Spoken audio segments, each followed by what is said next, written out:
Keeping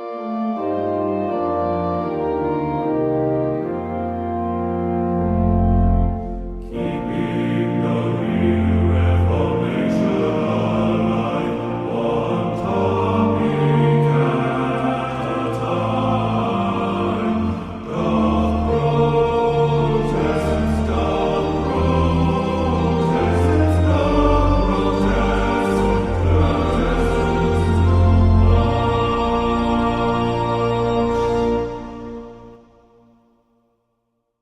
Hi, everyone. Thanks for listening to Doth Protest, a podcast on Reformation history and theology.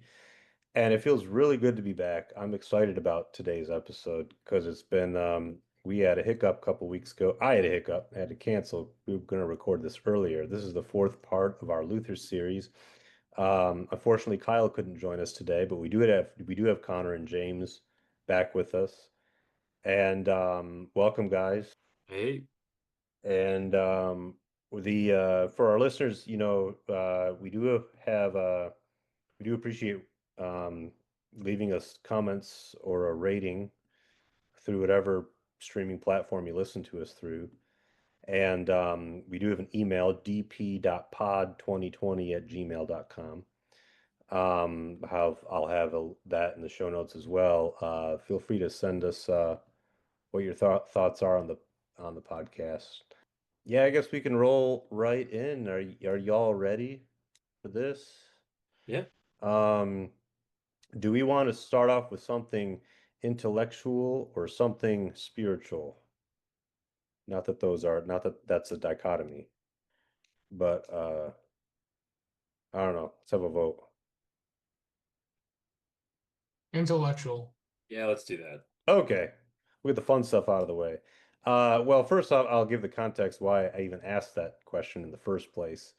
Um, we're starting off, this is our fourth part. We're starting off with we're continuing, I guess, with Luther's education because we got into Eisenach the last time and we closed that chapter. But we're getting into Luther's university years now, which is at Erfurt, and where he will end up also uh, joining a monastery. But first, he, went to law school for a little bit um, before switching. But also, this is where he further studied humanism and something called nominalism. So when I asked, are we going to start with an intellectual current or like a spiritual thing of this late medieval period? Y'all said intellectual, so we're going to start with that first. Humanism is I'm just gonna for this I just have a few notes and they're all on the slides that us three or us four when Kyle's been here that we've been using. I don't have too much to say on it, but I'll open up, once I kind of give a few notes, I'll let y'all kind of speak to it as well. But humanism, as I've understood it in my studies, is something that really emerges. It coincides with the Renaissance, it's connected with the Renaissance. And of course, the kind of overall ethos or goal, I would say, of kind of either Renaissance and humanism. And humanism you can see it as kind of very much at the heart of uh, of the Renaissance. It's the goal is really the education of a person into true human excellence. So there was a renaissance or a birth or rebirth of study and infatuation with during this period of time in poetry, rhetoric, history, ethics, and politics, which is, kind of I think that's connected to the classical liberal arts in some sense. But I know we talked about the medieval scholastics last time, which was kind of a different movement. Um, but this is, late Middle Ages. This is like at the dawn of the Reformation. The Renaissance has not even just happening. It's not emerging then. It's been in kind of full swing. It comes out of Florence, Italy, was a hotbed for it. And the philosopher named Diogenes says that Christian humanism, or a quote, Christian humanism is the view that human culture is valuable to Christian life. The theological foundation of Christian humanism is that human beings are made in the image of God, imago Dei. The most famous humanist is Erasmus of Rotterdam, who's going to come up later on in the series because he had a big debate, big argument with Martin Luther. He's one of the most notable early humanists, especially as a humanist theologian. Philip Melanchthon also is very much a humanist. His expertise in the classics and languages really informed his work. But anyways, there's in the Latin ad fontes, which means return to the sources. This was kind of a principle or a axiom, you could say, of humanism. It was studying sources in the original languages.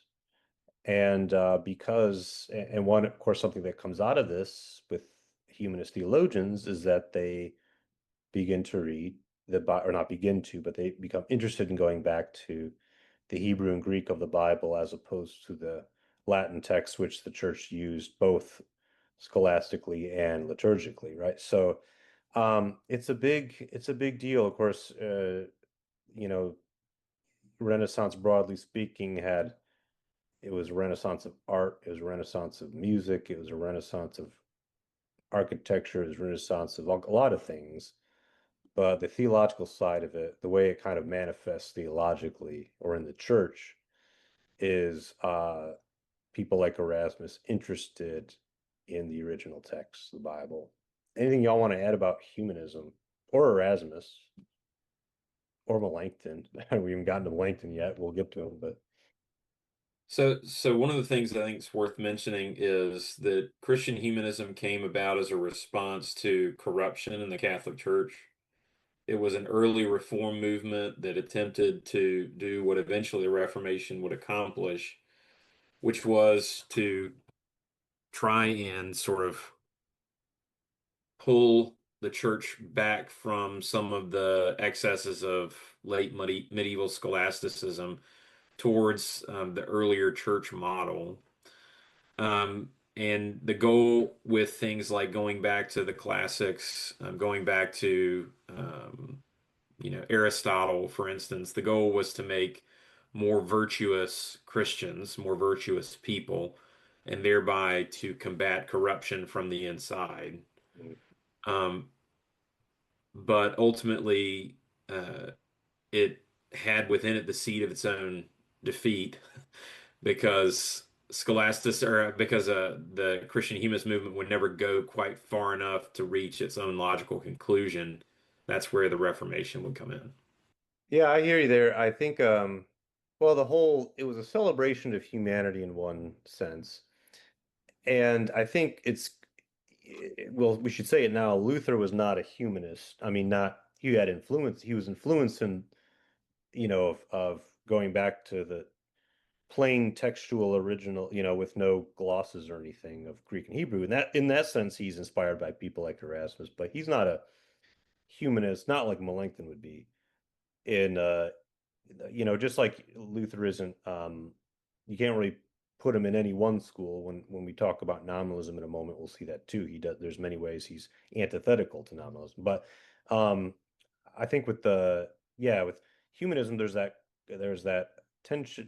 There's the idea that human ingenuity and achievement and artistry is something to be showcased and seen. Christian humanists probably see it as like a reflection of a great creator. Look at the creatures he makes and what they can create, right? But I think it as far as that very low anthropology that Luther, the good Augustinian, would have, he's not he doesn't Luther's not going to fit the mold of this, but it's nevertheless, broadly speaking, a very influential current. We use that word current a lot because in the late medieval, early modern period, which is what this period is generally called, you have a lot of different things going on, intellectually, culturally, theologically within the church. And So yeah, that's humanism. Um, Anything else anyone else wants to add on humanism? Yeah, I think it's also it's probably super helpful to keep in mind that when we talk about humanism, in many ways we're talking about a linguistic emphasis because Mhm. the sort of scholastic movement that they were pushing against, while it did emphasize the early fathers by quite a lot. For example, like if you read something like Lombard, you're going to get basically a patristic catena. You're going to get a lot of early church fathers in that text. So it's not like they weren't reading the early church. And in that way, we want to like avoid sort of overstepping or over making the case and saying that humanism is drawing back to the early church. And people love to do that, by the way. They love to talk about humanism is the birth of patrology as a discipline in theology, which is fundamentally not true. It's a lie. Um, However, what it is it's an emphasis shift from if you look at the latter scholastics, especially those nominalists, especially Occam, especially Scotus, especially Beale, right?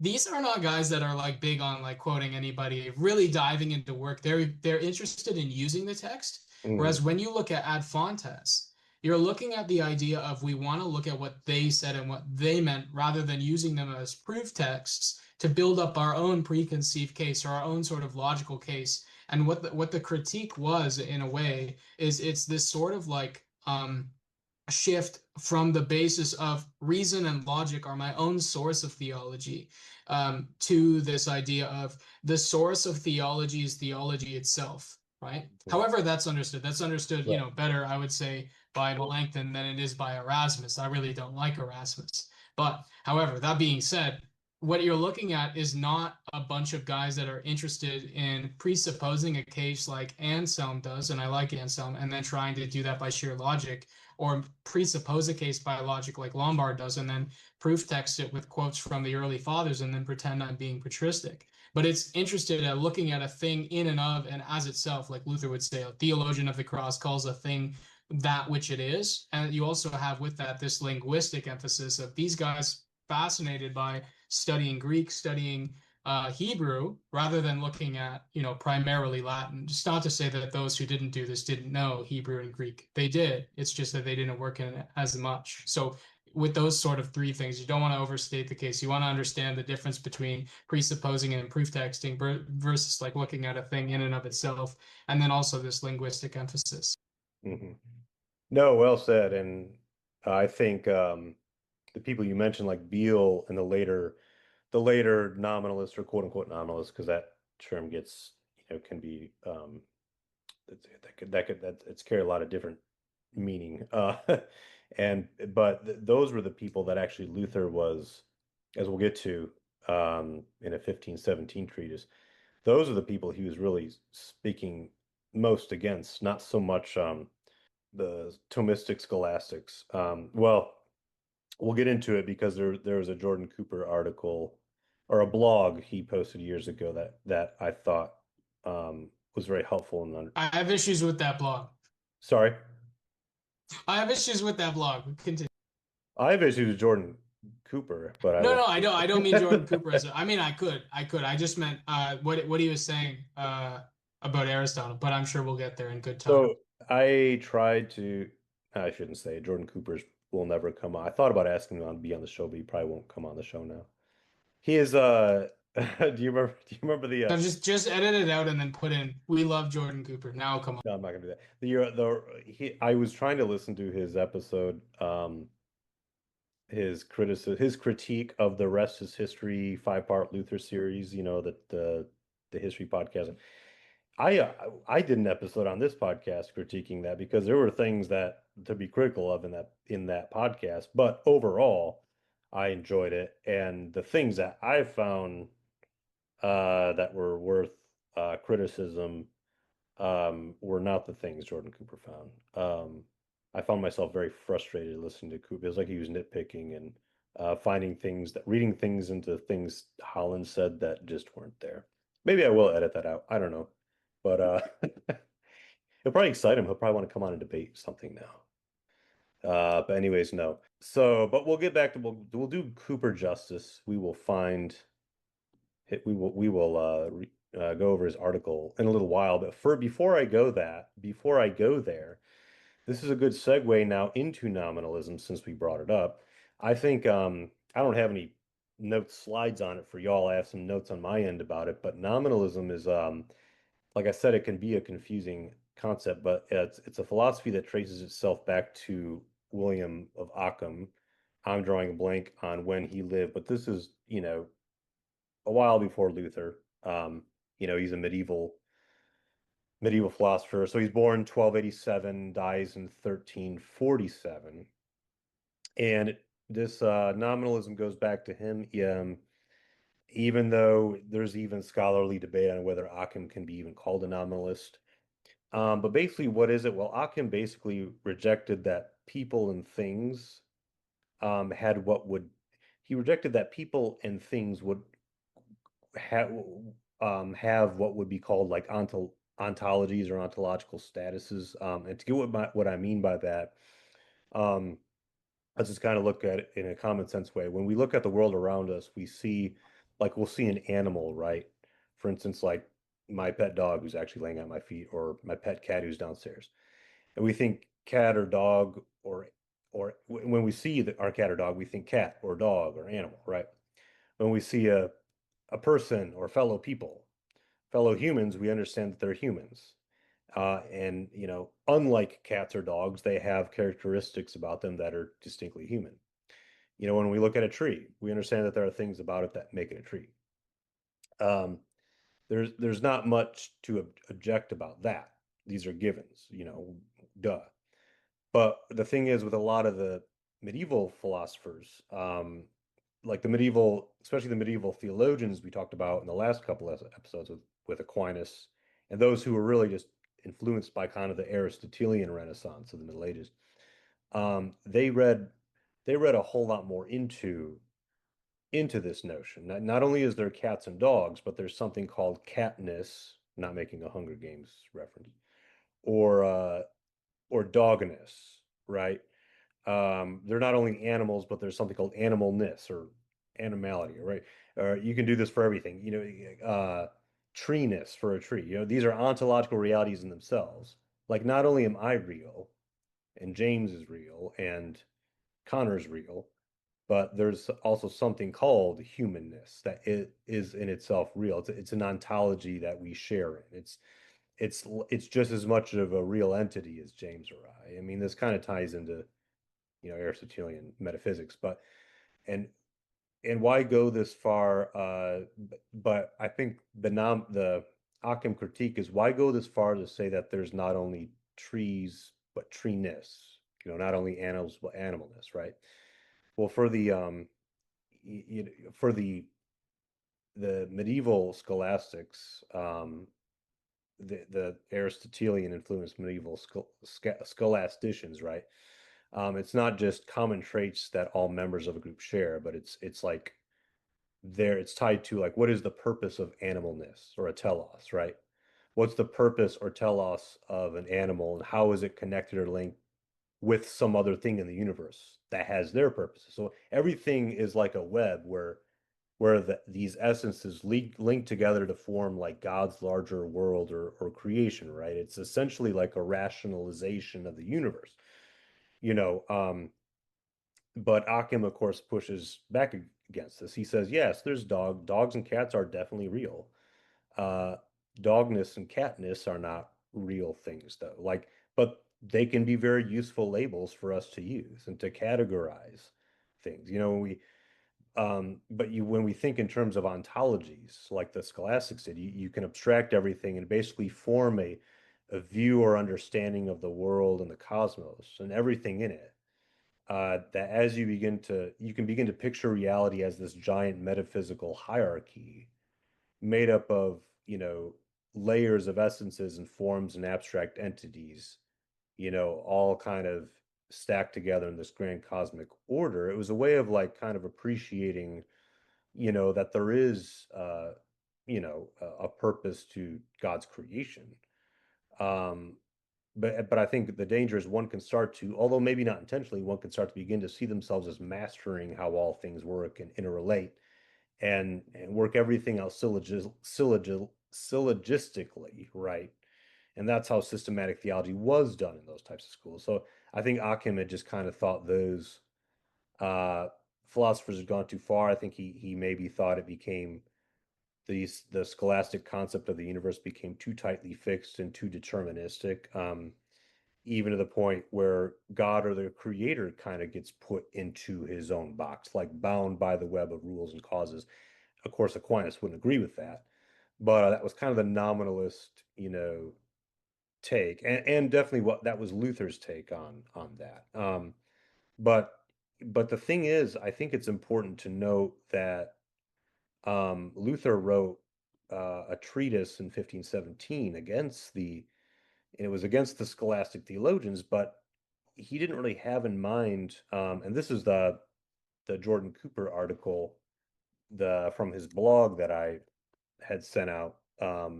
I'm just going back to open it up to see what it's called, just so I can like reference it for our listeners. But it's Martin Luther's relation to Aristotelian ethics. There was a part of the article I really liked because he points out what others have pointed out, that when Luther makes his initial kind of attack on scholastic theology, it wasn't so much directed at um, Thomism and its variants of Thomism. It was really directed at the later 15th century nominalists like Gabriel Biel, these descendants of Occam, right?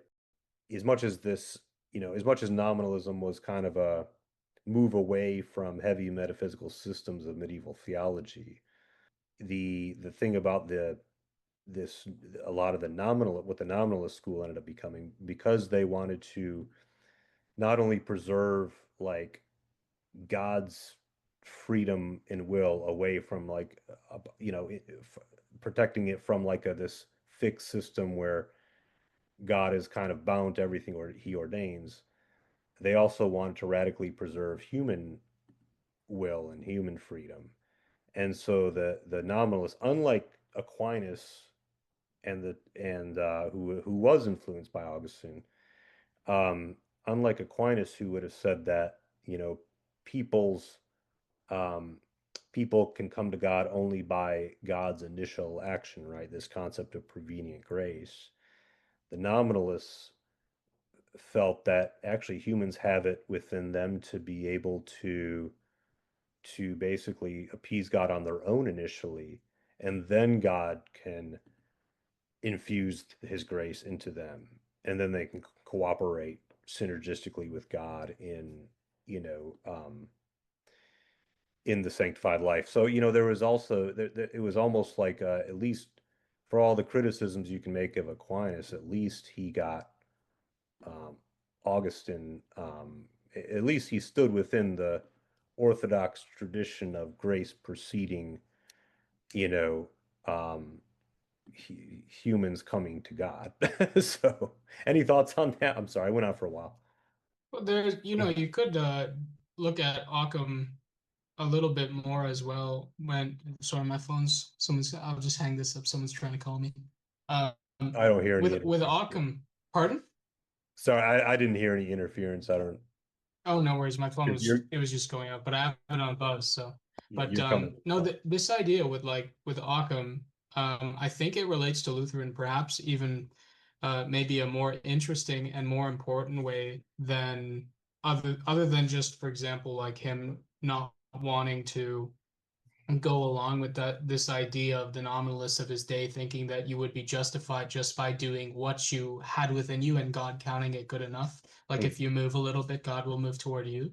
Right. Because when you look at Occam's work in the Ordinatio, and I forget which distinction it is, I think it's like distinction 3 maybe, but it could be like 1 or 2. It's between 1 and 3, where he's talking about this idea, denying basically the existence of universals. He does this actually on the basis of his Trinitarian theology, where he's talking about Scotus's. I don't know if you've ever read about like Scotus's formal distinction as opposed to a real or a semi-real distinction. And he says that there basically is no such formal distinction unless it's a real distinction. And then he talks about how the attributes of God within God, being one with his essence, cannot be actually distinct in a formal or a semi-real sense. And yet there's a real distinction between the persons of God. And then when he starts to actually apply this outside of things, he says those attributes of God that God has do not have universal connection to the attributes that humans have, which is the whole reason behind his sort of distinguishing between things as like radically particular rather than universal. So his denial of universals and his banking everything on particulars is really like theologically motivated rather than philosophically motivated. And so then when you get into this sort of question of like, how does that actually impact theology? Occam ends up getting this super radical sort of creator creation distinction, which does not really work all that well with, let's just call like a super duper incarnational theology, which when you look at Luther, I mean, that's kind of what you're looking at. You're looking at something that's like borderline Alexandrian in a way. It's super focused on the incarnational unitive factor between God and man, whereas Occam is trying to drive a huge wedge there, right? Yeah. And this is also driving a huge wedge in Occam's theology between the reality of things, right? Not just as universals, but as in like making everything arbitrary. So like Lutherans often they get charged with doing things like what's that Roman claim? It's like a legal fiction, or even some Lutherans do. Fair game, they do end up getting into like speech act theory way too much, and all of this ends up just being kind of like basically accused of nominalism. But Luther hated nominalism. Like he hated nominalism. Well, He's not guilty of it at all. No, and like I was saying, well, like I was drawing from that article by Cooper. Yeah, he basically points out how it was in that treatise 1517, Luther he calls them the new Pelagians, these nominalists, these not contemporaneous not nominal, but the nominalists that were of the turn of the previous century and the turn into the century that he lived in. Um you got to remember he's a Augustinian monk, and Cooper points out how reads Augustine's On the Spirit in the Letter and other anti-Pelagian writings, and he sees a difference between that and what he's seeing in kind of the wider both popular piety and in scholastic theology. But the thing is, in that treatise, he singles out the people he singles out in that are like Gabriel Beale. He doesn't mention Aquinas. It's a little bit later. Cooper points out in his article. Well, actually, he points out how another author named Denis Janz, J-N-Z. I think it's Janz. It might be Janz, but he's actually he taught here in Louisiana. Denis Janz, who's like a lot of Catholic Luther scholars, do point out that Luther's issues with Aquinas weren't so much issues with Aquinas, it was issues with the Thomists that he met in his own day, like Cardinal Cajetan. He writes, Denis Janz provides a significant context for Luther's conflict with Thomism, which shows that the two schools of thought are not as oppositional to one another as has sometimes been assumed. He says the two views are not totally at odds with one another in the way that Luther and Beale's views were. He says Luther first comes into conflict with Thomism in 1518, with Cajetan being a major person, and we'll get into the debate with Cajetan, but he points out how from 1518 to 1522 is when Luther really has he's at his most polemical against Thomism. But yeah, it was really the nominalist school that he took a big issue. Not saying he would have definitely been at odds with Thomism, but maybe not as much as he thought he would have been, because they at least were still both, him and Aquinas were still both broadly speaking Augustinian, you know. Yeah, there's also quite a bit of discussion among Luther scholars as to whether Luther really understood anything about Thomism at all. Sure, yeah. Just because Thomas was really not as famous then as he is now. And like Thomism was not the official sort of Dominican, I know he was Yeah, Dominican, but it wasn't like the Catholic philosophy at the time. That came right. later. It was it was It was yeah. very scatterbrained. It was a Catholic philosophy, and like all these currents were going on. And it wasn't even the major one at the time. Yeah. Um, so speaking of Augustinianism, we need to get into the Augustinian monastery. So kind of before we get, and I'm looking at kind of our slides where it says life in the cloister, but before I get it, I speak of anything from that. As I've understood it, Luther goes to Erfurt. He's studies law for I think a semester. Um, he's bored with it.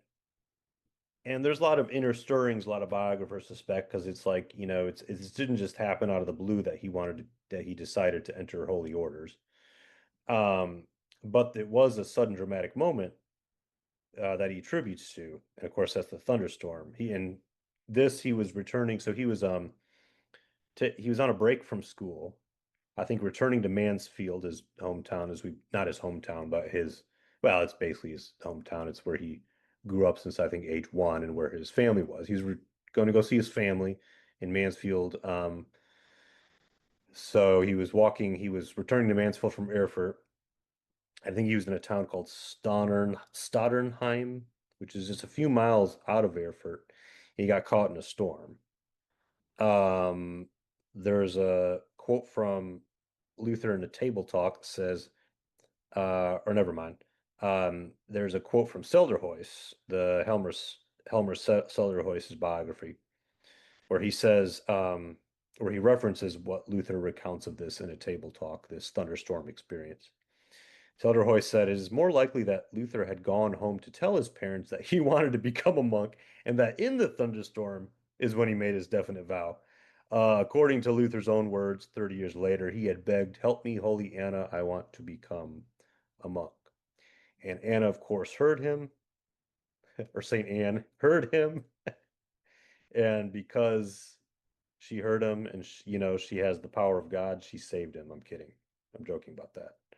I think God heard it, maybe in an indirect way, or maybe just by coincidence, the thunderstorm didn't kill him.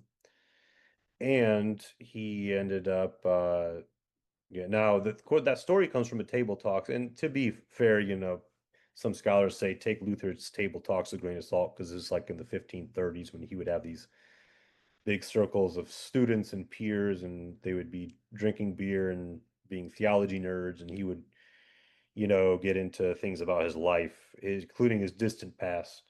And he would recount it. It's kind of like when you read an autobiography, uh, you know, take it with somewhat of a grain of salt, I guess. But I don't think there's any serious reason to doubt the core of that story, that he made that was at least the point, the cherry on top where he makes his ultimate decision about finally joining holy orders. But um, I think he was something he had been considering for some time. That's kind of that he'd long been contemplating going into the monastery. And going into the monastery would not have been some freaky, unusual thing for a young man back then, you know. So, anyways, I thought you were going to say something, James. No, no, I think you've summarized it pretty well. There is a monument in in this town of Stotternheim. I think I'm pronouncing, yeah, I think it's how you pronounce it. Or maybe it's in Erfurt. Well, again, that's only a few miles away from Erfurt. He didn't get far. He was barely on his route, and the storm happened. But there's a link. I can put it in the little chat feature here, right? Uh, where's chat? I hate Zoom now. It's nothing like it once was. Because I have a link to there's like a stone there in Erfurt, or it's in Sotternheim, and it's like in the field where this supposedly, allegedly, probably happened, or At least if it's not there, it's like nearby. Oh, chat's right here. Okay. Um, I just put a link in the chat for y'all. But yeah, it's called the Luther Stone. The Luther Stone stands to the east of Stotternheim. I'm reading from the webpage now, and I'll put a link for this in our show notes too for listeners. On July 2nd, 1505, Martin Luther, then a law student at Erfurt, was returning to Erfurt after visiting his parents in Mansfeld. They call it Mansfeld. He was making the journey on foot, as students did in those days, and he approached Stotternheim. As he approached Stotternheim, he was caught up in a terrible thunderstorm that put him in fear of his life. He said to have cried out, "Help, St. Anne, I will become a monk." This site where the memorial stone now stands is sometimes described as the birthplace of the Reformation. That's not really where the Reformation itself was born, that. But and the memorial stone is from 1917, so it would have been like the 400th anniversary year of the Reformation.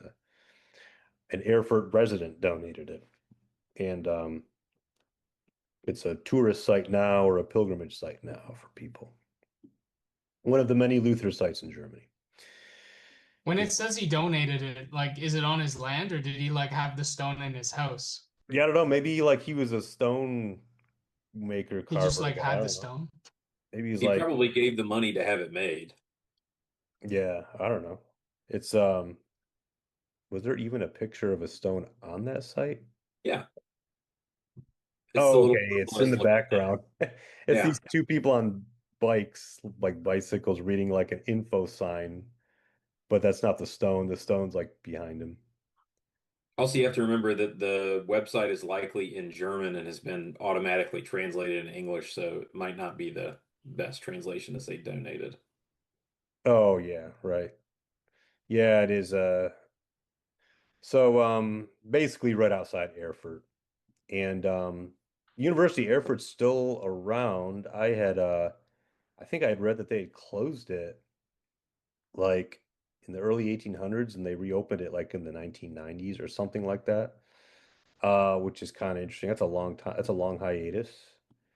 Uh, and part of it, I don't know, so as we talked in the previous episode, a lot of these Luther sites were in East Germany under communism. It wasn't until obviously in the 80s when there was like the big Jubilee year for I don't know what it would have been they were commemorating, but they, had a whole bunch of Luther's birth would have been in Luther's birth. 1983. Yeah, that's right. That Washington Post article about it. But a lot of these sites wouldn't have been, you know, maybe noticed a lot until at least then, but underneath communism. But so, anyways, he goes into the cloister. And I have a quote from Lyndall Roper's biography, which is Martin Luther, Renegade and Prophet. Um, she says, as far as this cloister goes, because you had like mendicant orders, I believe, which was like, from what I understand, more stricter, but also they like required begging. Like begging had to be part of what you did as a monk.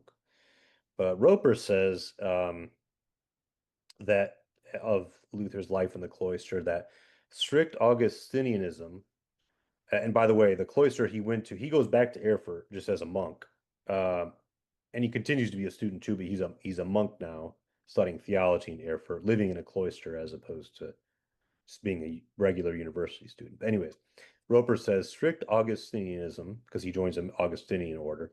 Strict Augustinianism was the extreme version of late medieval piety that focused on repetition and control of external behavior, such as fasting. It sanctified pain and sensory deprivation, and the interrupted sleep could send the individual into a trance-like devotional state. Later, Luther was to speak with anger about the kind of seeming holiness that focused on externals, leaving consciences burdened because it was impossible for monks to fulfill every duty. All the monks, he recalled, thought that they were utterly holy from head to toe, and she's quoting him there. But in their hearts, she quotes him, they were full of hatred, full of fear, full of unbelief. So, yeah, he hung around in the monastery for a few years. He was trying to avoid ordination. He ended up being ordained on April 3rd, Catholic priest, April 3rd, 1507, 2 days before my birthday, 480 years later. So yeah, if you didn't realize it was April 3rd. So I think what I was going to say about he ends up he's in, let me go to the timeline here because we mentioned the timeline earlier. I'm going back and it's slide 15 for y'all's reference.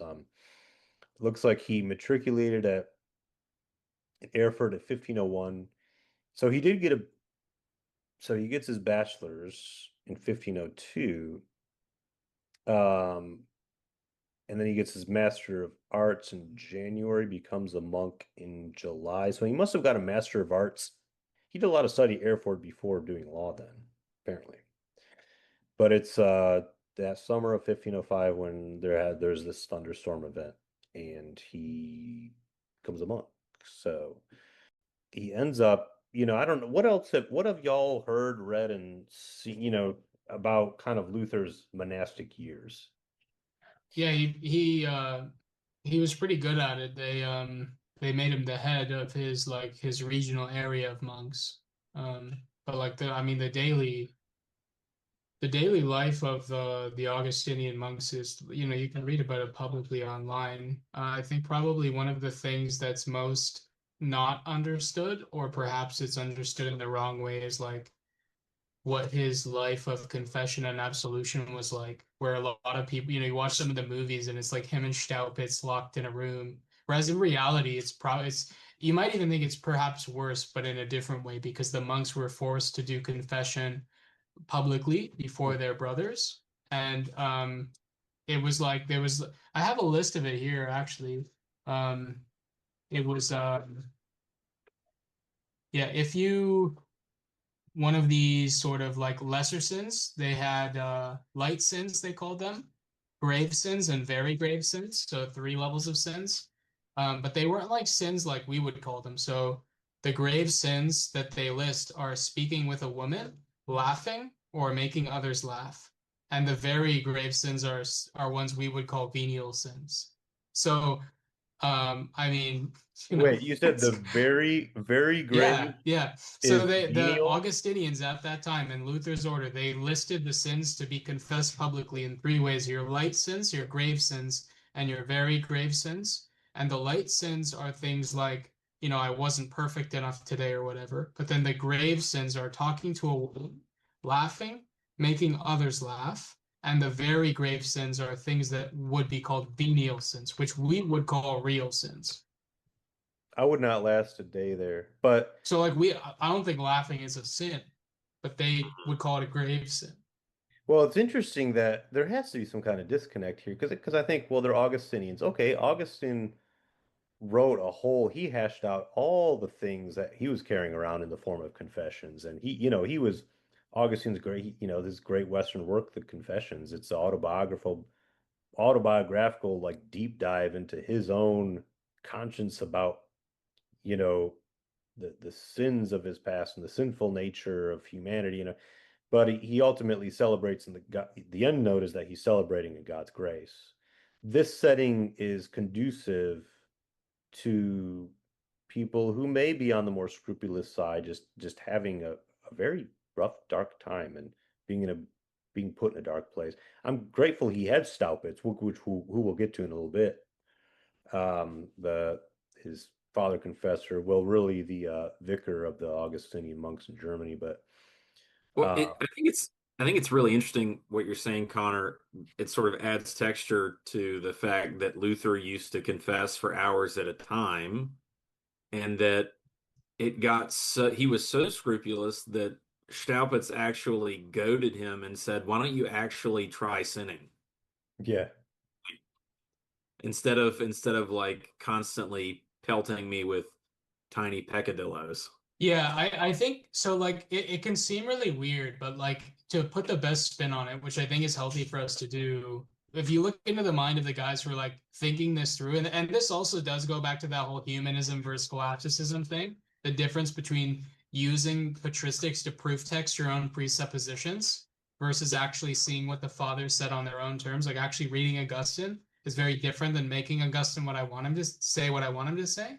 So I think this is like also part of what happened here. Like they're Augustinians, but not in a real sense that Augustine would recognize. But what they thought that they were doing themselves was basically putting the fence around the sin, like Pharisees would do, and say, well, if working on Saturday is a sin for a Jew, then I'm going to also not like breathe too loud on a Saturday or whatever, right? Kind of thing. So the way that like Staupitz would think of it is like it's important for the monks to know the difference between real sins and monk sins and to confess even monk sins so that they never get close to doing real sins is probably like so the healthiest that their minds could go to. And they would have seen this as like we're protecting ourselves by building a habit of confession and trying to keep ourselves from doing anything that's not the best thing. Yeah.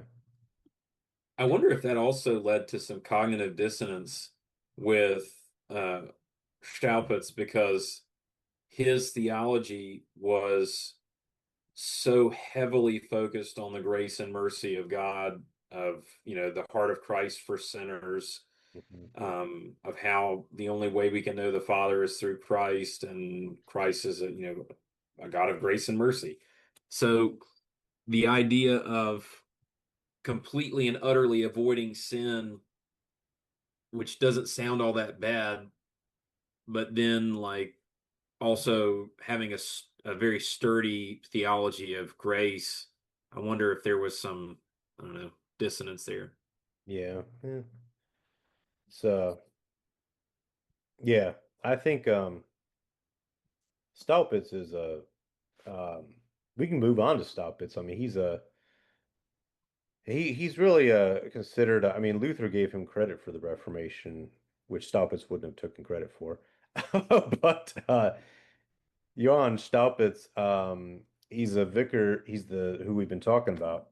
Of course, he's the vicar general of the Augustinian monks in Germany, and he helped found the University of Wittenberg in early 1500s. And as we'll see, he he takes I don't know, he takes kind of a liking to Luther, and ends up sending him to Wittenberg because I think the way it's kind of popularly portrayed, and maybe this does go back to Luther's recollection himself, but like Staupitz sees in Luther that is this troubled young man. He's obsessing over, how he's measuring up. He's obsessing over every sin or perceived sin that. So maybe we need to get him out of this, you know, cloister and into the university where he can actually read and engage the Bible itself. Um, I think he saw something in Luther, I think. I don't think it's a stretch to say that. And but anyways, getting a little bit ahead of myself. What Staupitz first does is because he there was a lot of factionalism in the Augustinian orders. They weren't seeing eye to eye, and Staupitz wants to reconcile them, and so he ends up sending Luther down to Rome. I believe it's the only time Luther ever left Germany, right?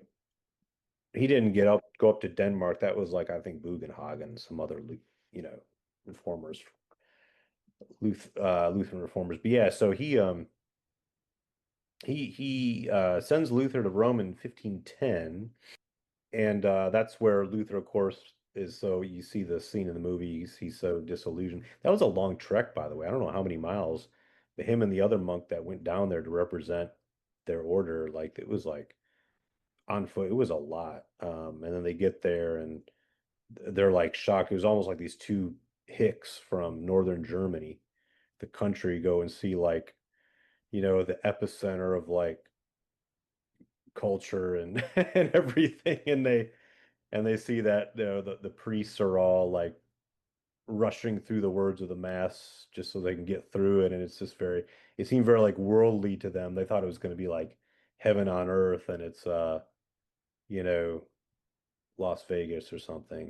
It's about But 700 miles, by the way. what's that?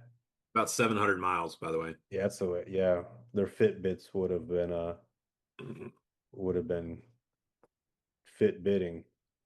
But so that's one thing Staupitz kind of entrusts Luther with. But also, this is a neat thing about Jan Staupitz. A quote that I got from he's a Lutheran pastor, Reverend Wes Bedenhoff. I don't remember where I read this, but he said, Jan von Staupitz, who lived from 1460 to 1524, was Martin Luther's spiritual father, his mentor. Without a doubt, Staupitz left his mark on Luther. While Staupitz himself never broke with the papal Catholic Church, he surely did have a hand in the Reformation ignited by his spiritual son, Martin Luther. I think that's a wonderful way to introduce him or sum him up, rather, I guess. And funny enough, Staupitz went on, I think he went on to be a Dominican. Uh, Franciscan, I thought. oh, I thought it was Dominican. It was something, I believe the Dominicans, whoever it was, they had like an arch rivalry with the Augustinians. It was like, you know, it would be like rooting for, you know, some like major team and then like becoming a fan of their arch rival later in life. I don't know. But yeah, the so where are we at for time? Y'all, what does y'all's time look like? I've got maybe a few more minutes. Because we could get into the mystical influence on He was Luther. a Benedictine. Oh, a Benedictine. Okay.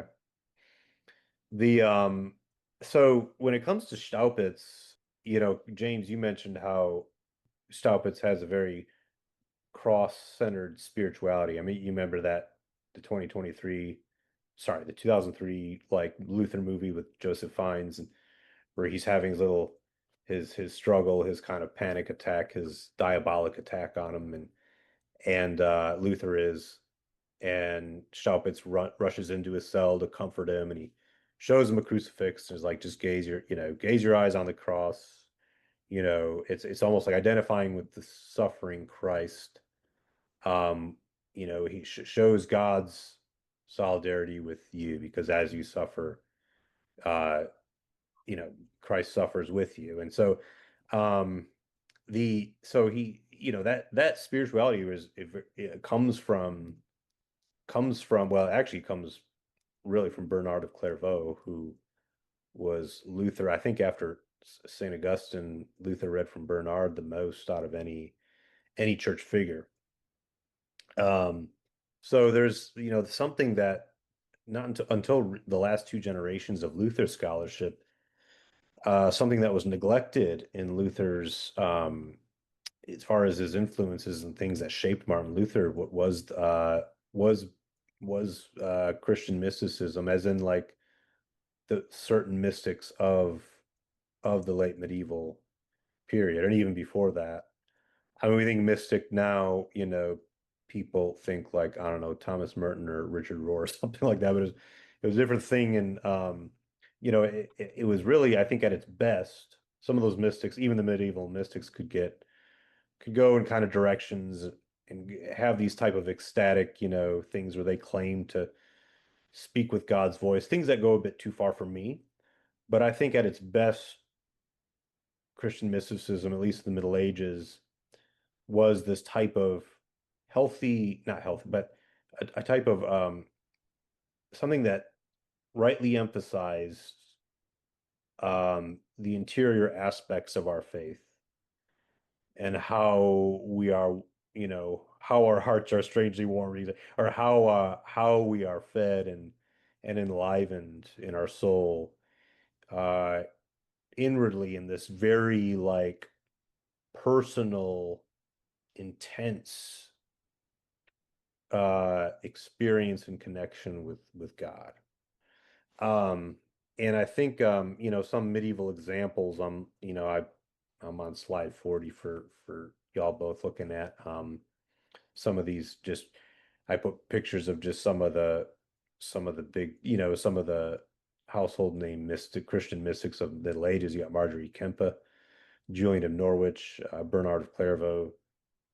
Um, Berndt Hamm, who wrote a book called The Early Luther, which was part of the, I think, Fortress Press's Lutheran Quarterly series.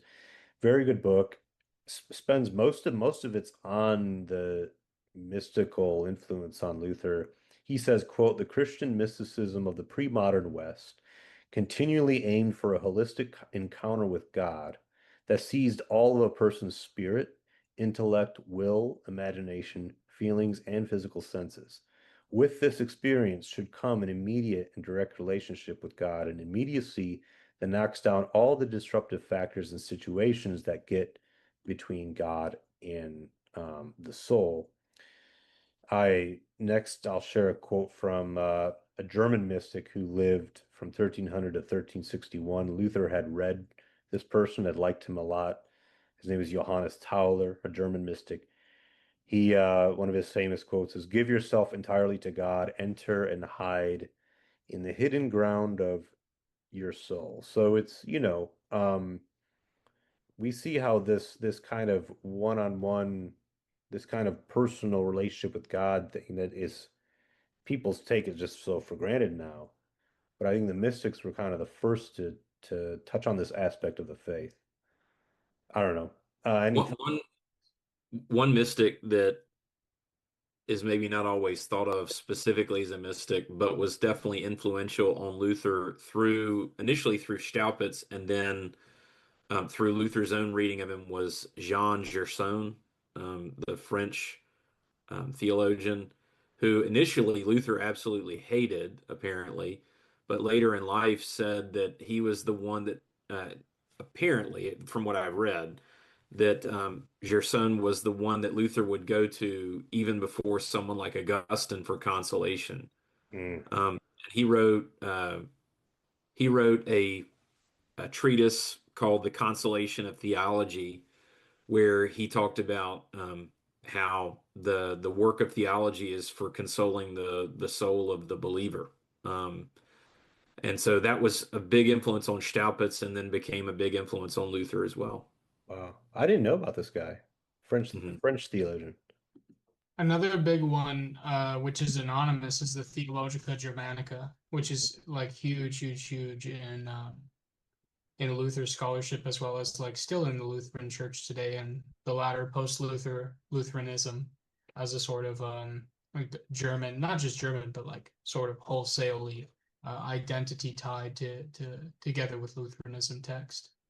Um, and interestingly too, it's one that Luther really loved, but Calvin, who did read it, he said he hated it, Hmm. absolutely hated it.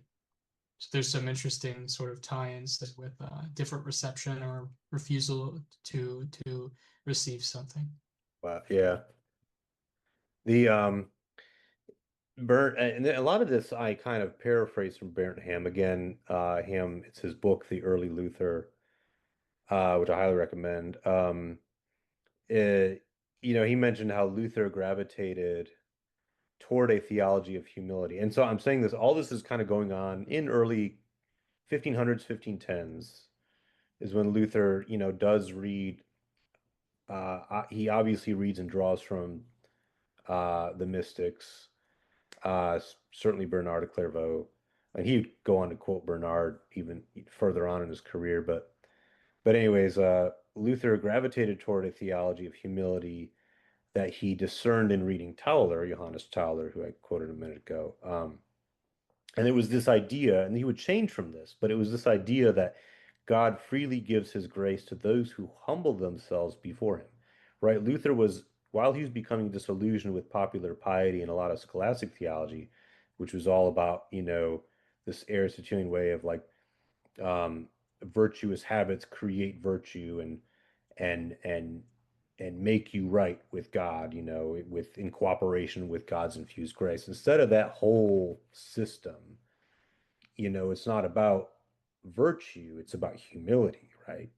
So that's why the mystics resonate, especially Tauler, resonate with Luther because um it's we don't like go and do great wonderful things to appease God. Rather, we humble ourselves before him, right? In order to receive his grace. And this, of course, this would even become I want to say radical. He didn't become radical, but he would even go depart from this to say there's no initial humbling really. It's actually God's action that humbles you, right? That's the position you would arrive at. We don't humble ourselves for God. God humbles us. But anyways, so humility is this theology of humility is already, and it goes hand in hand with this cross-centered spirituality that Luther is discerning in his reading of Bernard of Clairvaux, and he's getting it from Staupitz, his mentor, who I mentioned a moment ago. Luther said Bernard preached Christ more charmingly than any other Christian. And basically, a cross-centered spirituality is this taking refuge in Christ's wounds from shame and guilt. And that's very humbling too, to see what Christ has done for you in that image of his wounds on the cross. He was Luther was against any type of spirituality that was exclusively for exceptional people. I love this quote from Hamm. He says, Luther did not write for spiritual mountain climbers or virtuosi. He was averse to the traditional image of a heavenly ladder upon which the soul climbs on its upward mystical journey to union with God, which is what a lot of mystics, were about, a theology of ascendancy. Rather, Hamm says, for Luther, there was no special virtue or deed, experience, or knowledge for which the pious person could climb to God. When he spoke of grace, he never meant it as a special endowment graciously given to a mystical elite, right? Where the playing field is leveled at the foot of the cross. So he was already, he was developing a mystical spirituality that was not based on anything ecstatic or exceptional, but on like a simple life for Christ. And it would his take he kind of he developed more a theology of descent, Descent, rather than theology of ascent, as in God coming down to us rather than us going up to God. So I think this mystical influence, it can't be overlooked. I mean, I just think it's such a important thing that scholarship in only recent years, I say recent, it's like the 80s, but that's pretty recent, I guess you could say, in Luther scholarship. Not even really recent anymore. It's been a book I meant to mention earlier was Stephen Ozment, his book, The Age of Reform. Book, I think, from the 90s. Stephen Ozment was a Reformation scholar who wrote a lot about the mystical influence as well on Luther, as well as he talked a lot about a lot of the things on nominalism and humanism I spoke about earlier. He also his book, The Age of Reform, speaks a lot to as well. Really just paints a picture of that world that Luther was in. So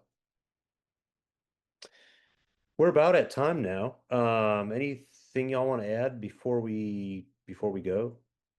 We'll pick up next time. I'm hoping to get, we've been gone for a while, but I hope we get back. I'd like to get like 3 episodes in the next month or a little over for our listeners, so stay tuned.